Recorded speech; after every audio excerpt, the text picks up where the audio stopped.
Yes, hello, everybody. My name's Howard. I'm a teacher trainer, and occasional jack of all things.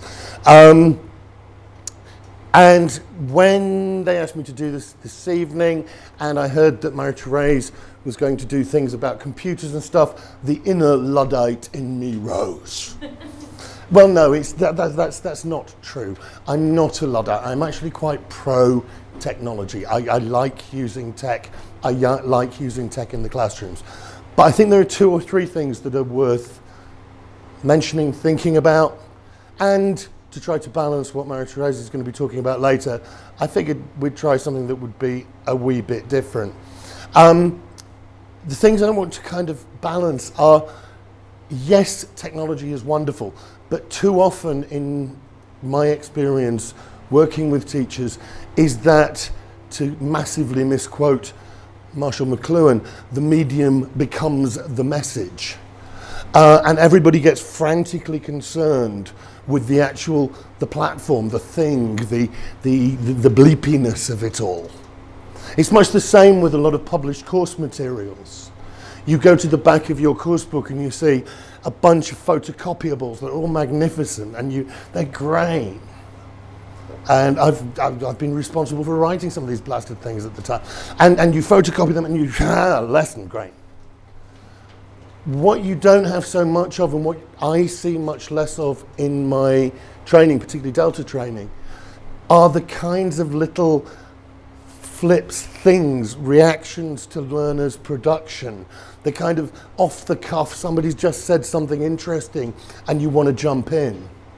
Or you've just, which happens an awful lot in my job, you've just been told that somebody's called in sick 5 minutes before a class has started. Nobody's entirely sure what the level is. We've got a vague idea which room it might be. It's the one with no teacher. Just get the hell in there and do something. Even if it's just do something until the teacher actually gets off the central line and gets their ass into their classroom, and just do something, for Christ's sake.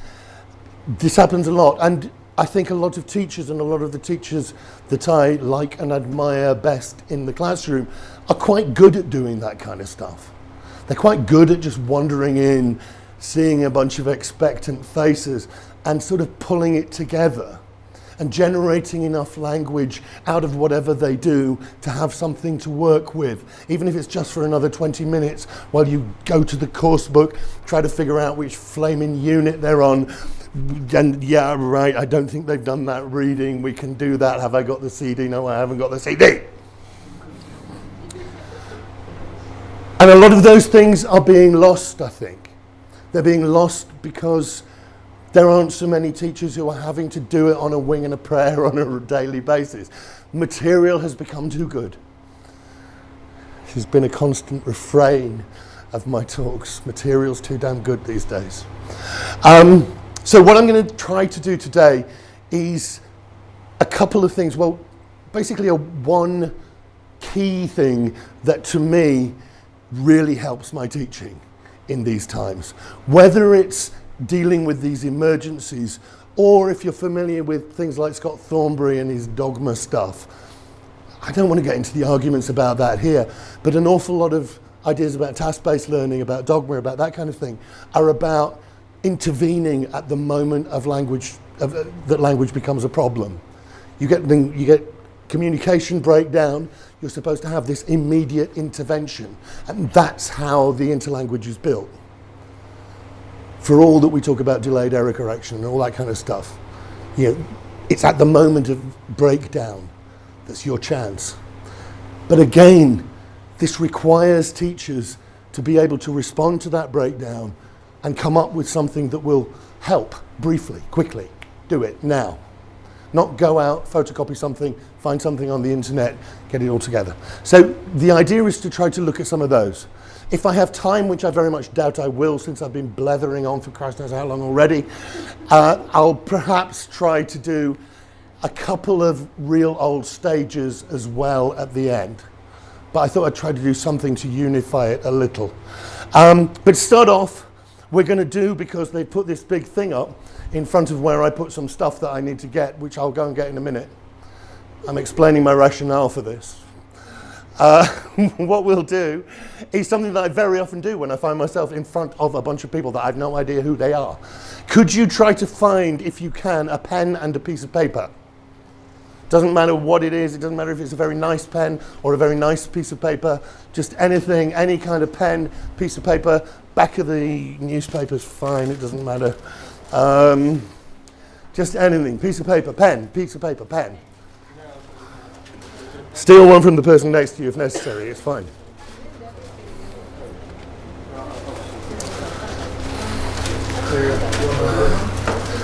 Okay, I'm going to rush you.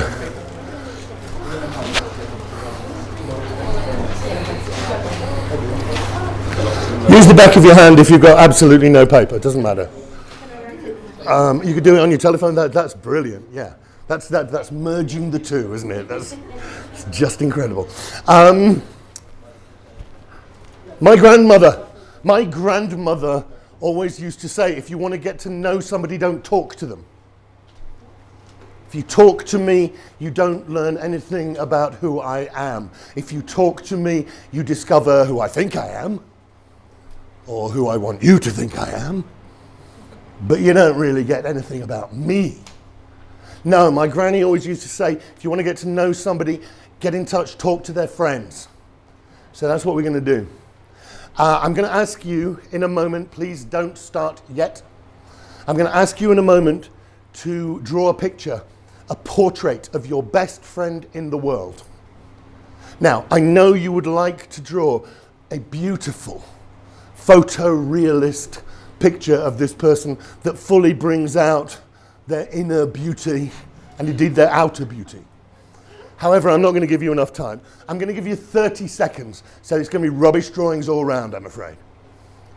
30 seconds. When I say go, get ready, poised, pen at the ready. Are you ready? 2, 1, go.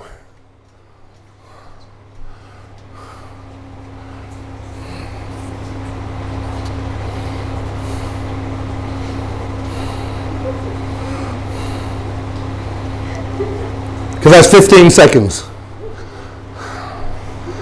10.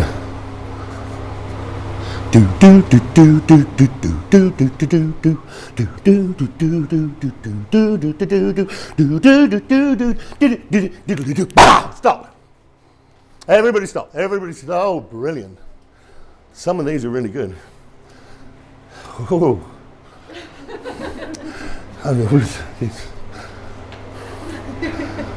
Okay. Yeah, this is great. What I'd like you to do now then, with the person or the people sitting next to you, obviously in a class you set your groups and do all that kind of stuff, just somebody who doesn't look too gruesome. Could you please just introduce this person or thing to the person that you're sitting with? Who is it? How did you meet them? Where did you meet them? When did you meet them? Why do you like them? Why do you get on so well? Anything like that. I'll only give you a few seconds to do this. Obviously, the more time you spend rabbiting on about this, the less time I spend rabbiting. Get on with it.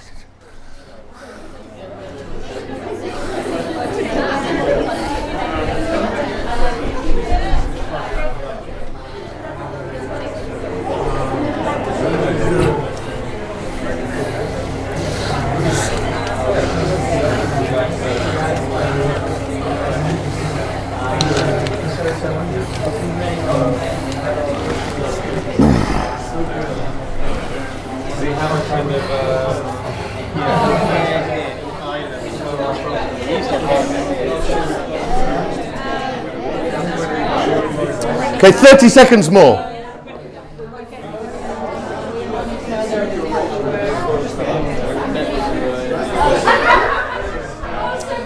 Okay, can I stop you there, please?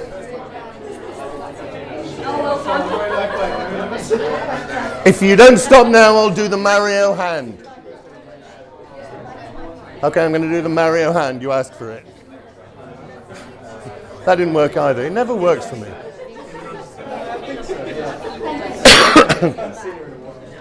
Okay, ladies and gentlemen, I can have your attention, please, once more. Thank you very much for that. It's something I find always works. It's always easy. Tell your partner about yourself is quite a hard thing to do. Tell your partner about somebody you really like is quite an easy thing to do. It's much psychologically easier to big up this other person than it is to say, that thing where you go to, oh God, I do sort of, I'm a first aider and stuff like that, and you go to the first aid course and they say, okay, I'd like you to tell us something interesting about yourself.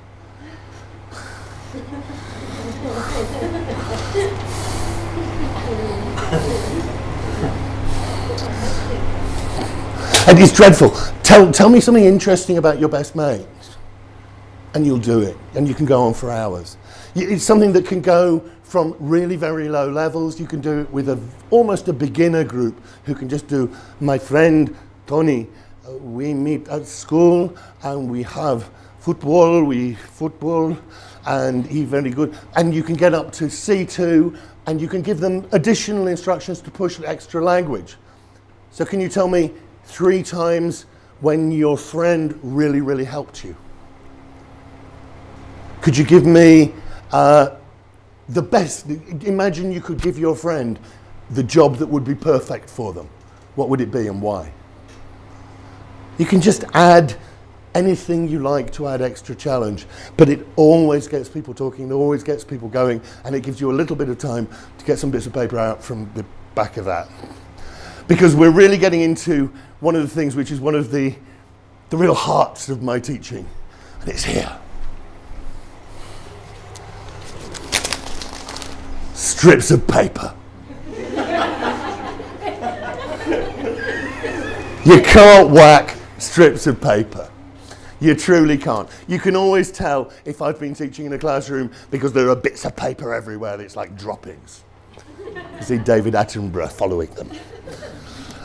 Strips of paper, I have some strips in different colours. I was perhaps lying slightly to say that that this was about no prep. You do have to cut up bits of paper, but I don't regard that as prep. This is just something I do before I walk into a classroom. And because I was talking to people and there was going to be a camera, I wrote something down as well to make sure I didn't forget. So there we go. All right, so we'll do this first. I'm going to give you a piece of paper. I'll just hand some out. Just grab a couple or 3 or 4, or it doesn't really matter how many. You're going to need quite a few as we go through. Thank you. A few of those. Take a few of those. Take a few of these. Take some of these. Take some of these. If you need some more, let me know. I got plenty. We pass them around, didn't we? You got something good.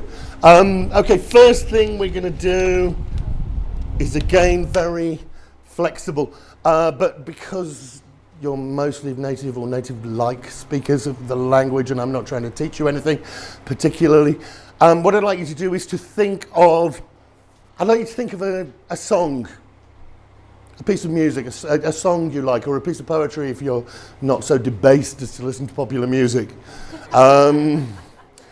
A song lyric, a line of poetry, even a quotation or a saying that speaks to you that you really like.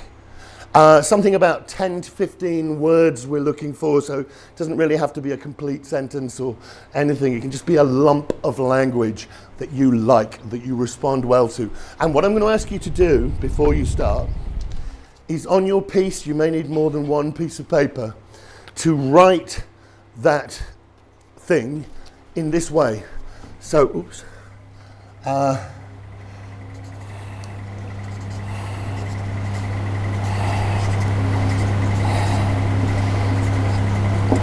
I've only got room for a bit of it. I'd have to continue it. But so nice big words, and with nice big white spaces between the words, please.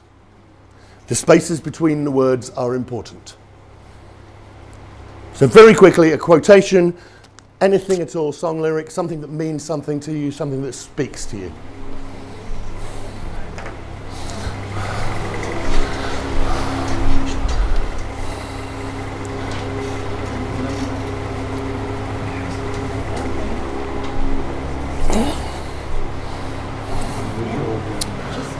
Just the one. Just the one quotation. You can use more than one strip if you need to.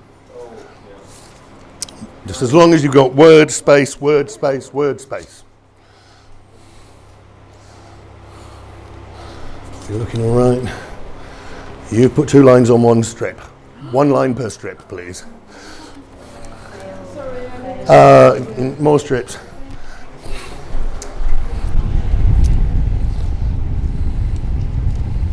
Okay, one of the problems with this kind of thing, instructions sometimes blow up. Oh, hold on. Hey, Mum.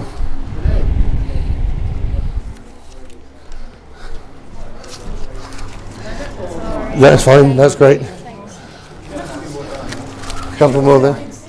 Continuous or it's one song per strip? It doesn't matter, just one, just words that go along. It can be, yeah. Okay, if you haven't gone all the, what's happening? Oh, this is that, isn't it? If you haven't gone all the way, you can probably catch up. What I'd like you to do then is to take your strip or strips with the words on them and tear them into individual words.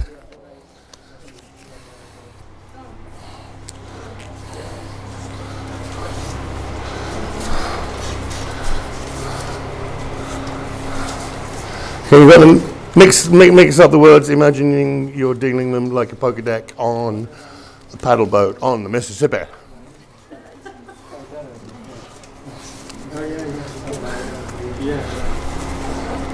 Okay, now, I think just because of numbers of people, arrangements of furniture, and heat, I won't do what I would normally do, which is basically to say, okay, you put your phrase face down on your desk or table or chair or whatever you've got, and then stand up and start milling around. I won't ask you to do that. But maybe with the person or the people around you, could you exchange? And the idea is just to put them back in order. Put it back together in the correct order.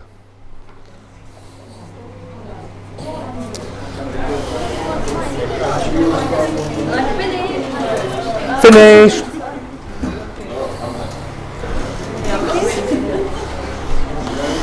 I don't know how many people here are engaged in teacher training. One of the things I often say to trainees is, when you're doing something and demonstrating something and the people you're trying to stop don't stop, that's often a suggestion you're onto something.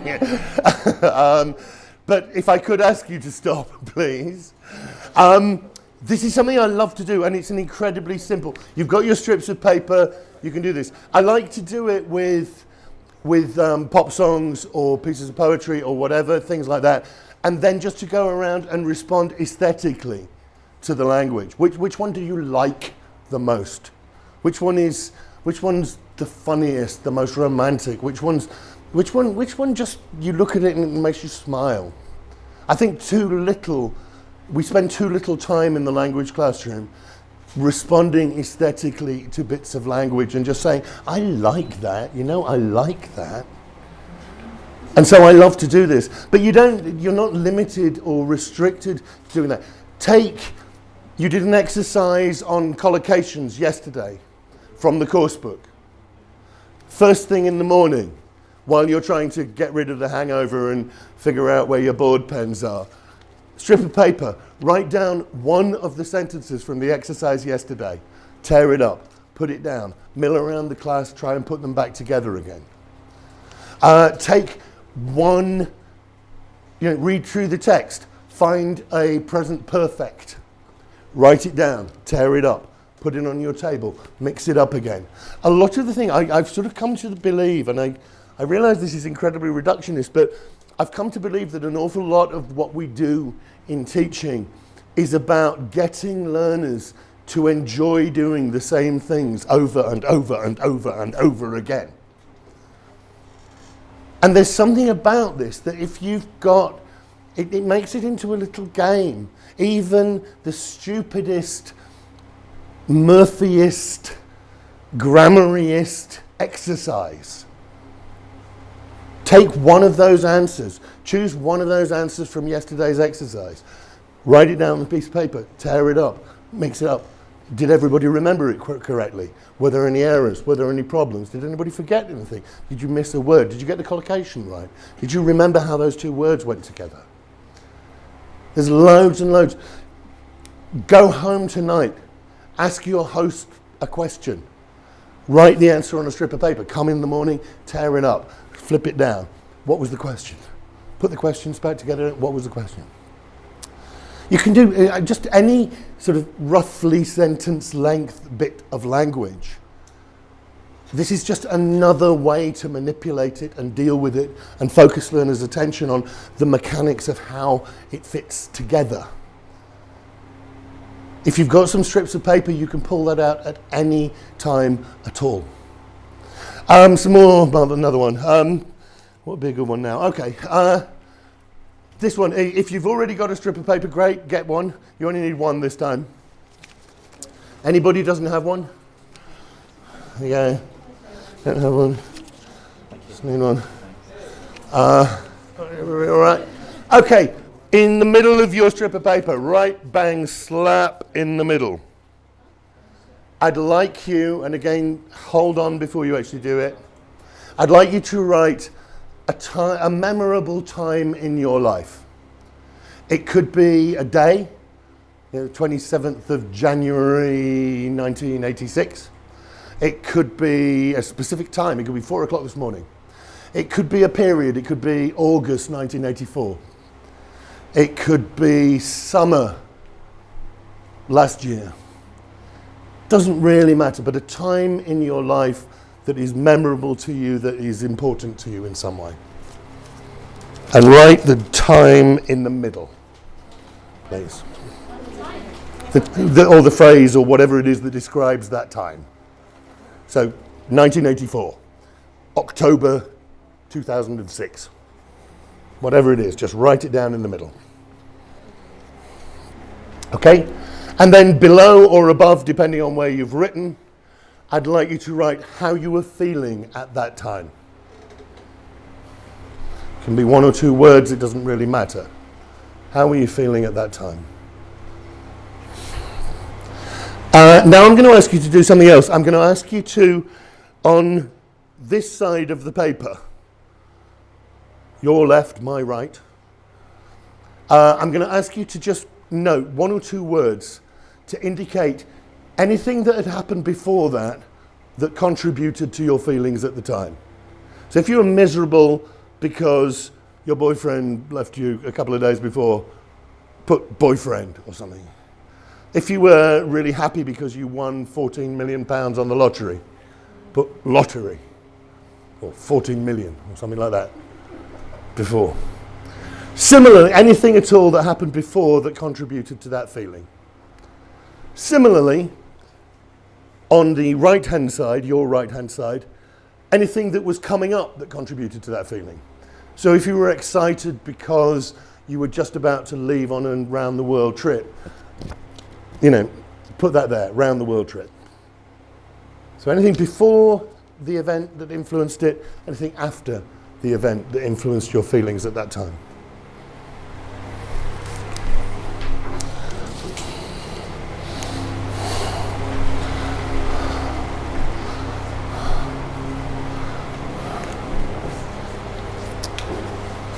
Okay, you've sort of got some things, good. Can I ask you then again, with a partner, with a person, with a something, with the camera stand if you prefer, could you just tell the person next to you, this is the time, this is how I was feeling, this is why. Okay? Take it away.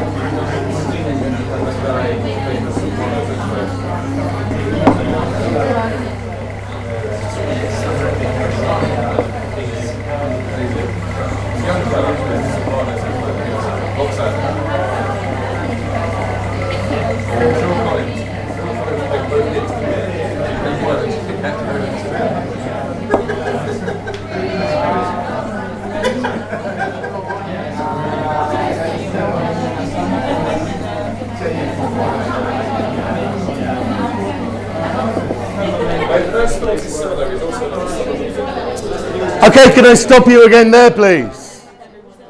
Stop you again there. Stop you again there. Please stop. Please stop. Okay, I haven't got very much longer. Please stop. What I would generally do with a group of learners, I get them to do that, just as I've asked you to do it. With you lot, I don't particularly need to monitor your language. I would have been monitoring your language. Then what I would probably have done is come back to one of my own and said, okay, in August 1984, I was excited, but I was quite nervous because I'd done my exams and I'd finished school and I'd spent the summer working, so I had quite a bit of cash in the kick, which was nice. And so I was feeling really good, and I was just going to leave home. I was going to go to university. I was going to be independent. I was going to be free. But I was also going to have to pay bills. I was going to have to pay rent. And so I was getting a bit more nervous. And then we draw learners' attention to the fact that I had done my exams. I had finished school. I had finished work, and I was going to all that kind of thing. And then you do it again, different partner. Say the same thing, different partner, talk about it again. Think about this grammar. Do it again. This is about the only activity I have ever found in my entire teaching career that reasonably naturally in spoken English more or less forces past perfect. If you're talking about how you feel at a particular time, it's 9 times out of 10 because of something that's just happened. And it's very, very difficult to talk about how you feel at a time in the past without referencing the thing prior to it that caused it. And that it's very, very difficult to get away without past perfect. One of my big problems with teaching past perfect as a teacher has been you can almost always avoid it if you want to. So how do you do a genuinely communicative activity that more or less forces people to use it? It's the only one I know. So again, strips of paper help. I usually get students to do 2 or 3 and work through it. Let's have okay, I've not got very much longer. Okay, let's try something here. I just ask you to grab a pink piece of paper and pass them back. Grab a pink piece of paper and pass them back. While you do that, I'm going to ask you to, what shall I ask you to do? Yeah, okay, we'll do this. I'm going to ask you to write on that piece of paper something that, an experience you've had, something from your life that you think probably not everybody in the room has shared. It doesn't have to be madly, it doesn't have to be, I was the first man on the moon. It could, but it doesn't equally, I passed my driving test. I don't know, my guess is possibly the majority of people here have done that. Could be wrong. But something that's not absolutely quotidian, something, just anything. And I'd suggest you use the forms because again, you're an able bunch.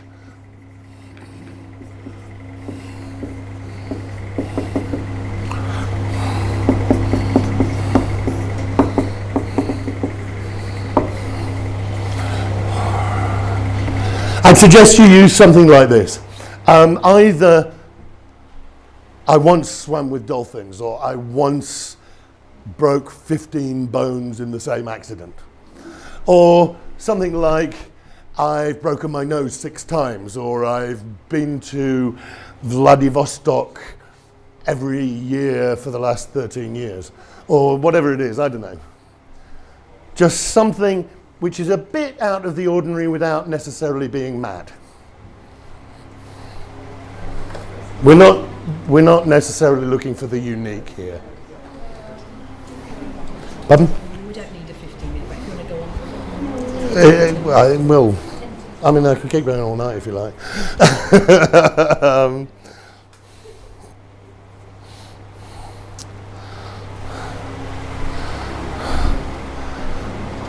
Okay, can I ask you, if you've done it, can I ask you to give it to me? Give me your pink paper. Give me your pink paper. Got one? Give me your pink paper. Great. Give me your pink paper. Thank you. Pink paper. Brilliant. It's all right. That's fantastic. No, average is good. Average is nice. Okay, just a moment. Okay, thank you. Any more?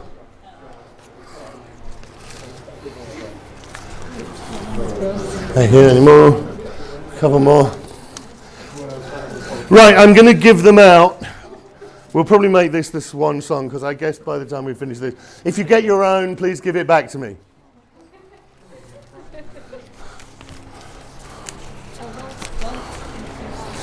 Sing, that's it. You got? Something to sing. Oops. That's mine, that's mine. All right, have one of those. Thank you. There you go. Again, if you get your own, please give it back. Oh, sorry. Which is who? You got one? No. Okay. How are we doing? Oh, you haven't got one? Oh, okay. Who's not got one? You haven't got one? Have one. Have one. Anybody else not got one? No, I don't have one. You don't have one? Okay, I've only got two, so the rest of you are just going to have to... Right. You'll gather probably that this is a low-tech, low-prep version of Find Someone Who. Find Someone Who is one of those old stages, is it not? But the problem with Find Someone Who is you either photocopy one out of Mario and Involucra's grammar games, which is kind of find somebody who knows a turtle, or find someone who has a dog, and it's, oh Jesus, this is so boring. Or else you find detailed, intimate knowledge about all the learners in your class, and you write, find someone who on their 12th birthday broke their cousin's spine with a hammer. And it's kind of, you broke your cousin's spine with, no, it's spine, hammer, no. And it's sort of, it's just insane. One of the things you get with this, and a couple of people at the back will say, oh, this isn't really earth-shattering. That's brilliant because of what we're going to do with it. First, you generated all the content. I just gave you a slip of paper, so that's good. Second thing is, in a moment, I'm going to ask you to stand up and to stand up and to go and try to find the person who wrote that, or not exactly. I'm going to ask you to try to find somebody about whom that is true, because you're going to go, and again, if you were a group of learners, I generally encourage them to write sentences in the simple past, and then we drill the question, have you ever? If I'm doing past. I mean, if you want to do conditionals or something else, you can do conditionals or something else, it's up to you. But you give them the form, they're going to write their thing in, and then we drill the question, so everybody's going to do it. But the key stage, really, to my mind, the key stage is you're going to stand up in a moment, and you're going to talk to as many people as you have time to in 4 or 5 minutes. And you're going to say, have you ever eaten a dolphin? Or have you ever swum with Russell Brand? Or whatever it is. I don't know. You're going to say whatever the thing is. The only rule is when somebody asks you one of these things, you have to say, and in exactly these words.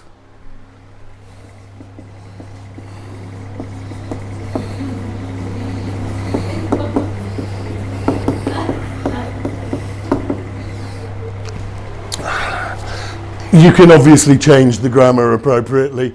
I won't bother with going through variations with you because I'll assume that you're able to make it yes I did or yes I whatever. But we'll stick to, but you have to respond, strangely enough, yes I have. So can I hear it from everybody? Strangely enough. Strangely enough. Another one. Strangely enough. Strangely enough. Strangely enough. Strangely enough. Strangely enough, yes I have. Fantastic. The person who's speaking to you's job is then to try to figure out if you're telling the truth. So to ask some questions. And this is why, again to the people on the back, it's better if some of them are a bit, not run-of-the-mill, but not completely outre. Because, you know, if you've got, I swam with dolphins, I don't know, anybody here swam with dolphins? 1, 2. It's not unreasonable. If I'd chosen that I've swum with dolphins on my thing, you could talk to 2 other people about whom that would be true, but they didn't write it. It may well be that the person you're talking to didn't write this particular piece of paper, but they still really did that thing. Or they may just be incredibly good liars. It's your job to find out. So I'm going to stand you up, get you to mill a little bit. I will shout in a few minutes to stop you, and then we'll probably call it a day. So stand up, please. Get it together. Talk to as many people as you can in 4 or 5 minutes.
Okay, I'm just going to give you a minute or so more. Please talk to as many people as you can.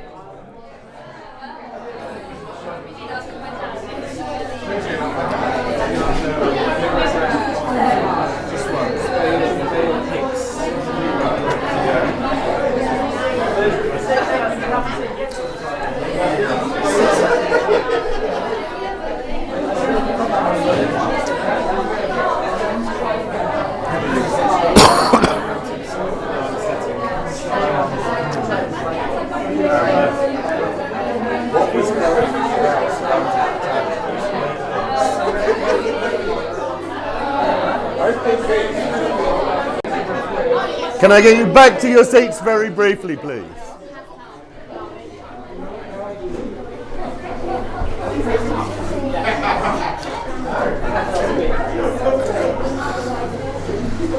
As a matter of interest, did anybody find a person that they believed had genuinely done the thing they had on the paper? You did. Who was what was your thing?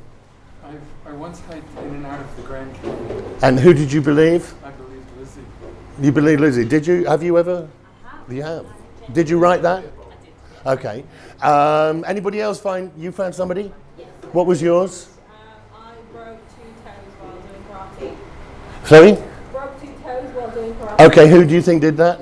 Well, I know who did it, but he panics and then slowly as well. Oh, right, okay. But did you actually do it? No. No, okay. Just a good liar. Anybody else find the person that they think, yeah? Yes, and it was sounding very convincing. Definitely sounded like they had Who was the person who'd ridden somebody had motor race? Have you ridden a camel? I have. So that was true as well.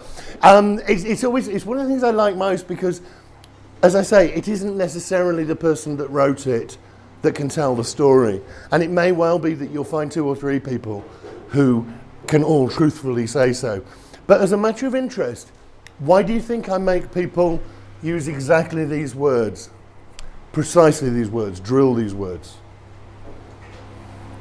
They're your favourite words? They are my favourite words. No, my favourite word is just. I'll give you a quick strip thing for just in a moment, if you like. No, the main reason is if you're asking people to lie, they are very often a bit awkward. So if I come up to you and say, have you ever ridden a camel? You're sort of going to go, yeah. and I'm frankly, you've already lost me, man. Whereas if you look at the board and go, Your first reaction is to go, strangely enough, yes, I have. That's incredibly, it's incredibly inauthentic already. But even the person who wrote it is looking at the board and going, strangely enough, yes, I have. And everybody's initial response, that first bit that makes the person credible or not credible, I think it's not a non-useful phrase either. I mean, I'm not teaching them some bit of gibberish.